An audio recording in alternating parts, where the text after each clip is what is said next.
Hi sweeties, how are you doing? Welcome to Nanya Sim. If this is your first time of coming across this channel, sweetheart, kindly smash that subscribe button and turn your notification so you are notified each time I upload. And please give this video a thumb up. I appreciate you all so much, and I am saying a very big shout out to every one of you for all the love and support you all give me here. I am truly grateful.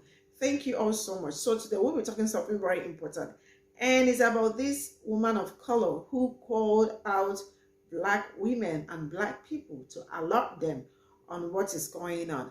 And I am sure that some women, or most Black women or Black people, knew about this. But I think she also gave 4 reasons if you are a Black woman or a woman of color that is pregnant. And she actually went further. I feel like she had a recent experience, because she actually broke down why talking about this. Because, you know, when we keep saying Black Lives Matter and all that, to them, it does not matter. And the truth is that some of them, palm-colored people, not even some, palm-colored people do not experience this thing Black people experience, right? And I think it is high time they dismantle all this system that is oppressing Black people. Because I don't see how the chances of a Black woman giving birth or surviving it during childbirth, it's very low. And then I am also going to advise Black women, if you are pregnant and you already have, like, if your doctor is not Black or the nurses are not Black where you are going to, I think it is advisable that you look for Black doctors and nurses to assist, because they understand you very well. They know what is going on with you, and they can always offer to help. And the rest of it, there is a video that I watched, a nurse maltreating a Black patient. I probably will roll that video sometime, but for now, this video is about calling out Black women or Black people to really be very careful and know, and be a great advocate for themselves, especially when you do not understand what is going on around you if you are pregnant. I am rolling this clip. We'll come back to talk about it, and let me know what you all think in the comment section. So straight up here. The maternal mortality rate for Black women and women of color in this country, in the United States, is outstandingly high. Recently in the news, we heard about Tori Bowie, who passes of a complication of pregnancy. We don't know exactly all of the details, but it's not okay. I'm an OBGYN. Here are my 3 things that I want you to do if you are a Black woman or a woman of color in this country and you are currently pregnant. 1, I want you to get your group of friends, your family, anyone close to you who knows that you are pregnant, and turn on your location. Come up with a keyword, like if you send out an SOS text, someone needs to go to where you are immediately. Or if you're worried about something, your community needs to know, because when you are pregnant and you are Black or a woman of color in this country, you are more likely to die due to complications of pregnancy. It does not matter your socioeconomic status, your education. It does not matter where you live. It is just fact. You are more likely to die. Everyone around you needs to know that, and needs to know that if you're sending out that SOS text, it's real. 2, you're going to need to be your biggest advocate, because we do know that Black women and women of color who are pregnant, who go to ERs or go to triage, they're not going to be listened to as well as someone who is white. So if you feel off and you feel that something is wrong, you are going to fight for what you want done. Period. 3, talk to your provider, your doctor, your midwife, whoever is taking care of you. Let them know that you know the statistics and that you are 3 to 4 times more likely to die. Let them know that that worries you and that scares you, and that you want to feel like it's someone you can trust and that you can be listened to. If you have any sort of worry or something feels off, let us know. If that means getting your cell phone, the cell phone number of your provider, or like a line directly to them or something, we need to be better about taking care of Black women and women of color in this country. So you need to have these open, honest conversations with whoever's taking care of you. And 4, I'm going to add another one because I just thought of this. Be very, very picky about where you are getting your medical information.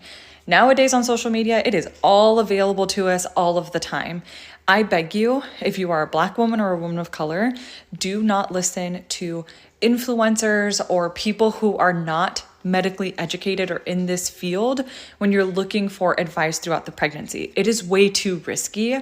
Find a community of doctors and professionals and medical, advanced medical providers that you can trust. Now, I know I say that and I know that it can be very, very difficult, but I promise you we are out there. I am also a woman of color, so I'm going to have to be on high alert because I am also part of that statistic. I'm sick of seeing this on the news and it breaks my heart. So please, fight for yourself. And something has got to change.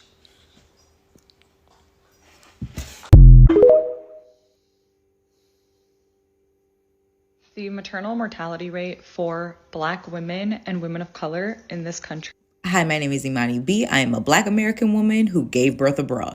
Now, granted, I understand that this is not a possibility for everybody, but Black women, I implore you to potentially do some research and get up out of here.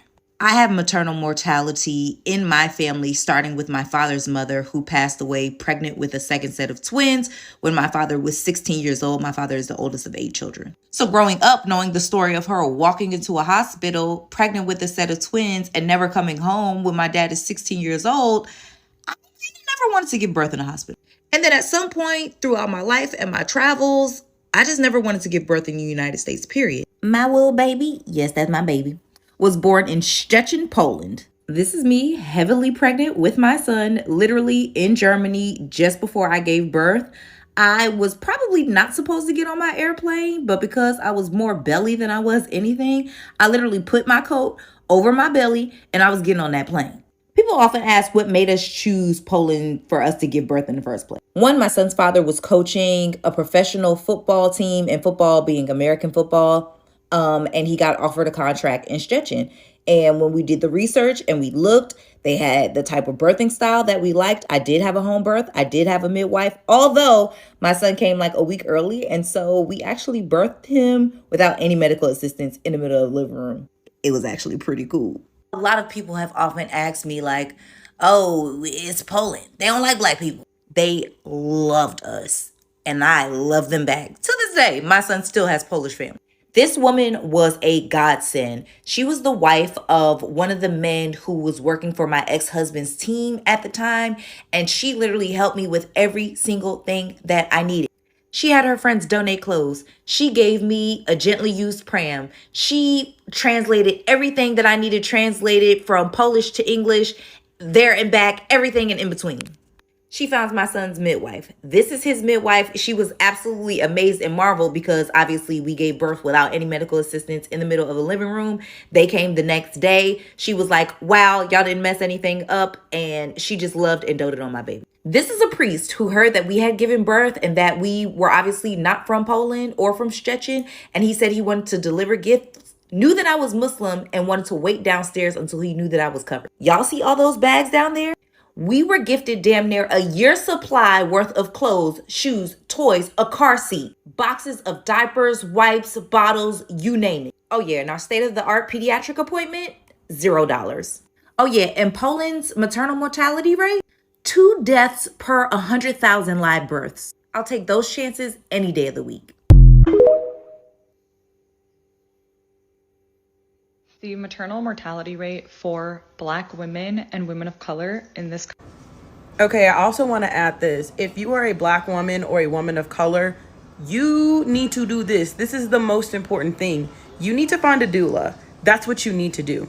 I feel like that will solve a lot of your problems when it comes to being cared for, valued, listen to X, Y, and Z. My husband is also Black, so I was like, okay, like he could be my advocate.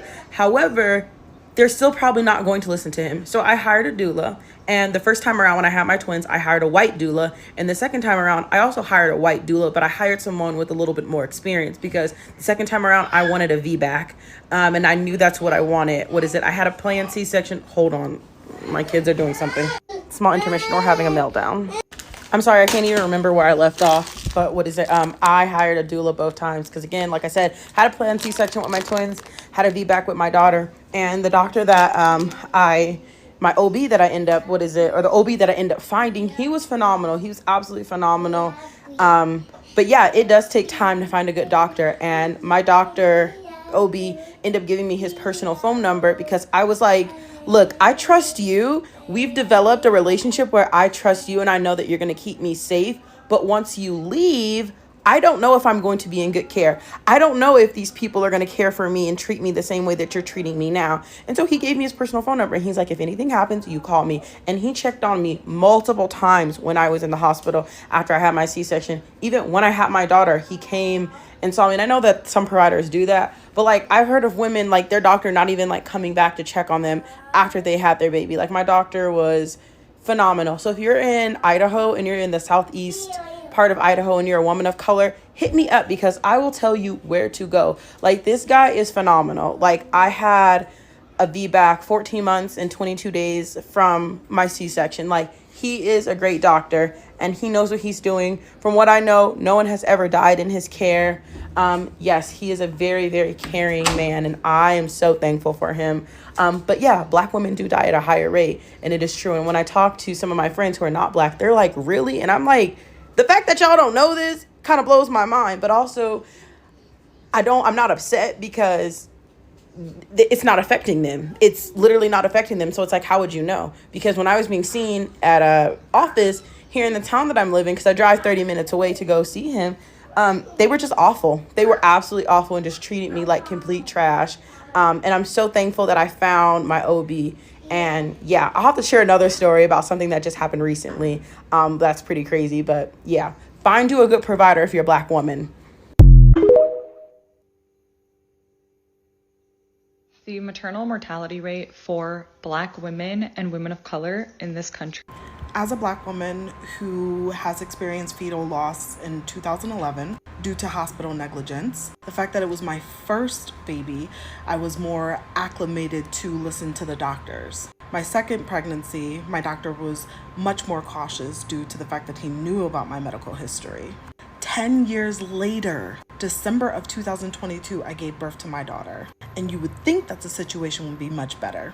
And it was a lot more worse. I appreciate this young woman advocating for us as an OBGYN and a woman of color, but I also have some tips for you as well. One of the primary reasons why Black women are dying at astronomical numbers is because of the levels of stress. First off, there is a lack of trust in the community within the medical community, right? The medical community and Black people just have this huge disconnect because of all the things that we've experienced. With the levels of stress, the distrust, comes high blood pressure. I've seen so many women on this app alone, yet so many people that I know outside who have experienced preeclampsia as a woman of color. And the fact that it's occurring with us, our group, is mind-boggling. Something is not right. With that, I suggest any Black woman or woman of color that is pregnant as of right now to purchase herself a blood pressure cuff. You need to be monitoring your own blood pressure. It is imperative for you to know your numbers. And the funny thing about it is that a lot of us have had elevated blood pressure numbers, but the physician doesn't really say anything because they're like, oh, you know what? It's no need for concern. Check your labs, understand the ranges, and if you don't know, Google them and ask questions. Also, I would avoid having any children in the southern states. My experience in Florida was absolutely horrendous. It took 2 months for me to seek medical care for my prenatal. The ultrasound lasted 2 minutes where they only measured the baby's basics, the heart, etc. There was no review of my amniotic fluid, etc. Pay close attention to your physician's notes and make sure you sign up for your medical portal. Movement for women of color is very imperative. Walk. You do not have to lift weights. You do not have to be doing any extreme exercises. But if you are pregnant, I advise you to walk. Eliminate stress. And this may sound crazy, but you need to start some breathing practices. If you are stressing a concern to a physician and they do not acknowledge it, find someone else immediately. Mortality rate for Black women and women of color in this country in the United States. While I agree with a lot of what this creator and doctor is saying, there are still a lot of assumptions that are being made that are out of the control of Black women and women of color. One of the first things being able to send an SOS to family or friends. For me, when I had my son, I lived in Florida. My entire family lived in Canada, in Maryland, and my husband's family lived in Canada. So even if we were able to send out an SOS, there was no one that would have been able to get to us in time to actually be of assistance. Now, the second one is actually the one I agree with the most, and that is being your biggest advocate. It's one of the reasons why I created my guidance program called the DIY Doula, and why I am also in the process of becoming a doula myself. Now, the reason why I created the program, the DIY Doula, is because not everyone in our community can afford a birthing support. When I had my son, I had no ways to actually afford birthing support. So I did a lot of research, read a lot of books, and followed a lot of guidance of doulas and midwives who had been in the game for a long time to really help me through my birthing experience. And because of that, and because of what is going on with the Black maternity mortality rate, it's one of the reasons why I created the program, not to teach women what to do in pregnancy, but serve as a guidance program, especially for Black women, a guidance program, and really having the birth that you desire, but also advocating for yourself. The next one, she said, tell your provider when you're worried. Something I also don't really agree with. Again, when I was giving birth to my son, I actually spoke to my OBGYN, who had been my OBGYN for years prior to me conceiving, about how a doctor and their practice made me feel uncomfortable, and I wasn't sure if I was going to be okay with him being the one to deliver my baby. She basically brushed it off and told me that no, he's experienced. It's just been a busy day and I have nothing to worry about. And that really alarmed me. And because of that, I switched to a birthing center and a midwife. But in switching to a birthing center and a midwife is also when I really kicked all my research and reading into high gear. And because of that, I want to share that with the world. So if you're interested, the link is in my bio. I'm also looking to start a Facebook community for Black women who are currently pregnant, looking to conceive, or have recently given birth, so that we can really start to support each other. I think it's time that we really be our own advocate. The maternal mortality rate for Black women and women of color in this country. I have been scared of pregnancy my whole life, and people make it seem like it's the most absurd thing to be scared of having children. It is a literal life or death situation, especially if you are a Black woman or POC woman, and that's so scary. Granted, there's a plethora of other reasons why I'm not trying to have a kid right now or maybe ever, but one of the main reasons because I come from a mom who had very complicated pregnancies. I come from women who have had very complicated, non-pleasant pregnancies. I don't want to go through that. That's some scary, painful shit. I don't want to experience it. Not to say that having children in a family isn't beautiful. I just don't think it's for me, and I hate the way people try to make you seem selfish for not wanting it. Also, if you want your zodiac sign and a necklace, click the link in my bio and I'll make you one. The maternal mortality rate for Black women and women of color in this country.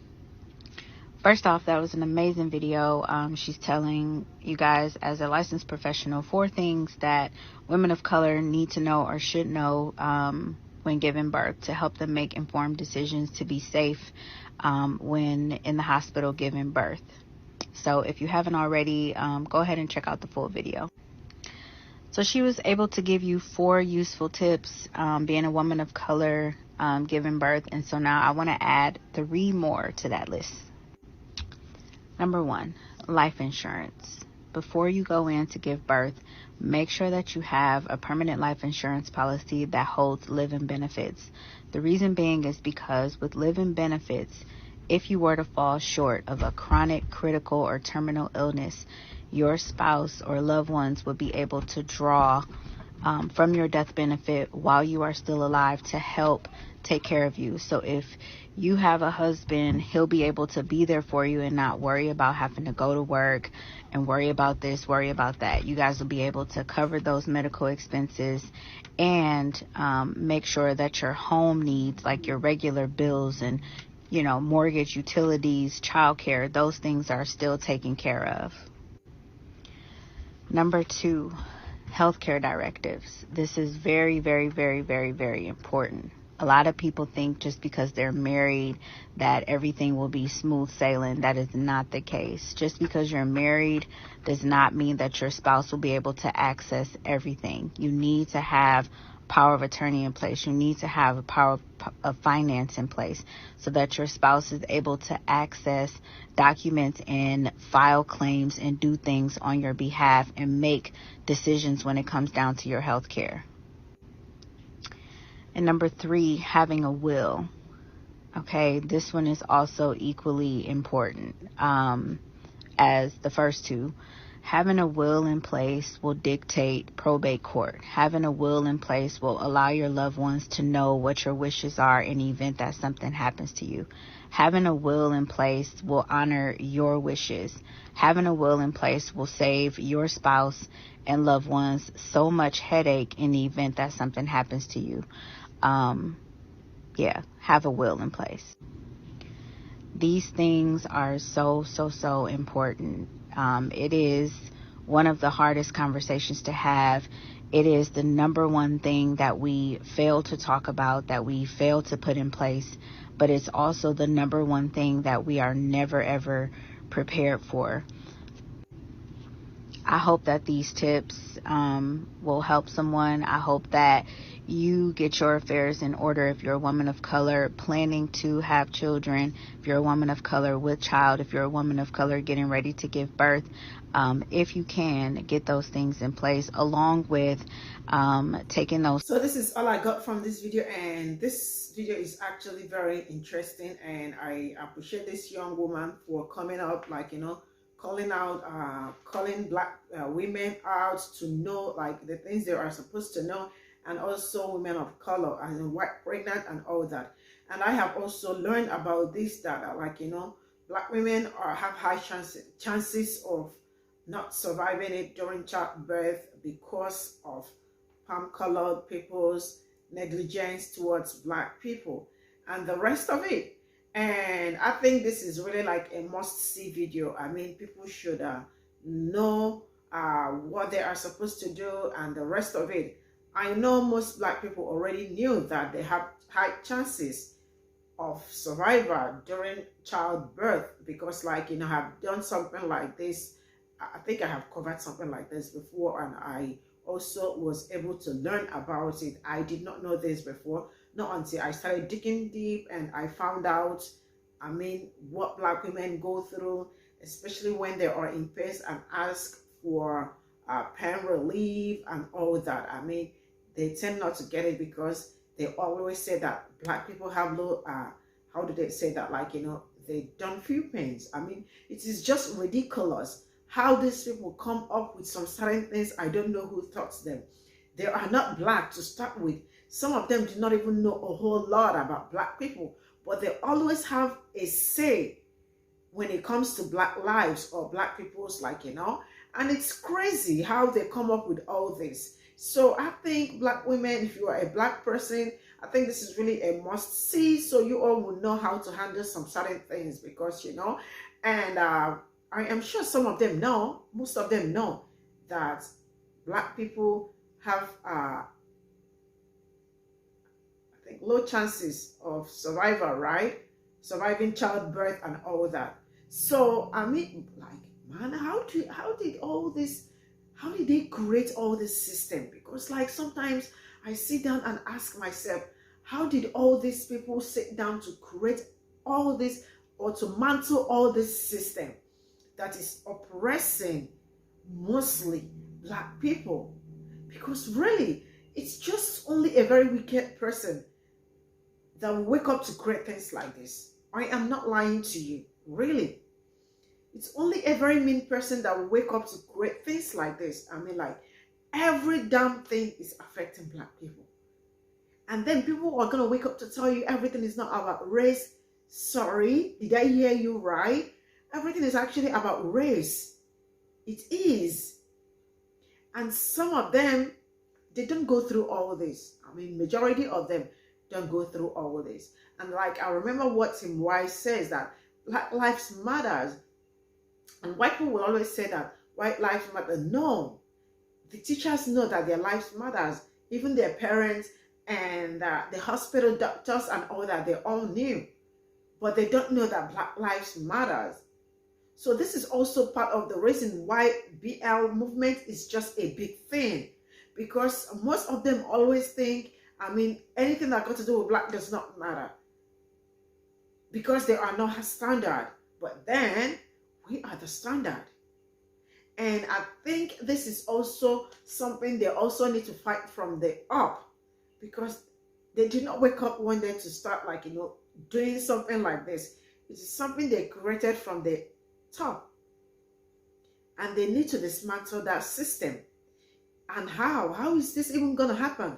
But then I am appreciative of this woman coming up with all this. And it's I think Black women, I know some of you all know most of this, and other, but for those that do not know, I hope you take notes and also protect yourself and be your advocate. Like she said, be your advocate. If something is happening and you are not sure of what is going on, if something is like there is something you are suspecting, and you speak up. And from speaking up, then you get to know what is in their mind. But that's being a great advocate for yourself. It's something that is very necessary. But then we always advise people to always go to where there are Black people, Black nurses, Black doctors, and all that, because they absolutely will understand you more than them. All right? And so this is why I'm going to draw the curtain. I hope, like, you find this very useful. For me, it's really very, very useful. And you heard what some people said about Florida. Please, there are some places you do not cross, like, especially when it comes to childbirth and all that. And I will keep saying this in most of my videos. They have issued a travel advisory to Black people going to Florida. Please do not go to Florida. Florida is not a safe place for you. I am going to draw this curtain here and see you all in my next video. Bye for now.